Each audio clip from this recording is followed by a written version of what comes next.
I HK skal vi skabe værdi for vores medlemmer.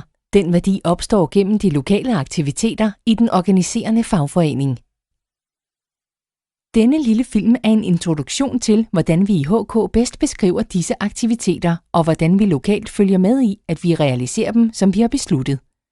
Samt at vi sikrer, at vores adfærd understøtter vores få overordnede mål og de tværgående retninger, der tilsammen dækker over hele HK's virke og ambition. De lokale aktiviteter tjener enkeltvis og tilsammen et bestemt formål, nemlig at gøre os alle bevidste om, hvordan vi skal gøre og agere for at skabe tilfredse og loyale medlemmer, og derigennem opnå et stabilt medlemstal.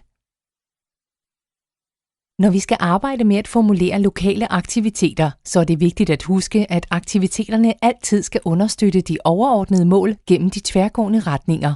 Når det sker, så sikrer vi, at det vi alle går og gør i hverdagen, matcher det resultat, vi ønsker at opnå.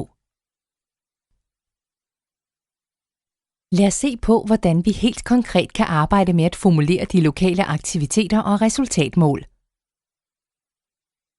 Vi anvender denne aktivitetsskabelon. Skabelonen er opdelt i 7 felter, og den er enkel og nem at anvende.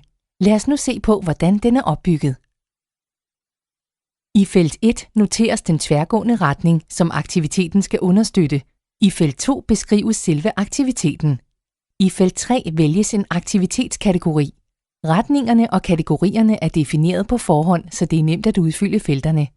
Felt 4 har til formål at vise det aktuelle resultatmål, som vi vurderer skal komme ud af aktiviteten. Deadline for aktivitetens gennemførelse noteres i felt 5, og i felt 6 angives initialerne på den person, som har det overordnede ansvar for, at aktiviteten gennemføres og resultatet realiseres. Der vil lokalt være forskellige måder og processer for, hvordan vi udvælger de fremtidige aktiviteter. Til denne proces er der udviklet nogle hjælpemidler. Et involverende dialogværktøj, der bidrager til diskussion, kvalificering og det at træffe valg er til rådighed. Derudover indeholder værktøjskassen en kort pædagogisk vejledning, som uddyber de enkelte felter i aktivitetsskabelonen.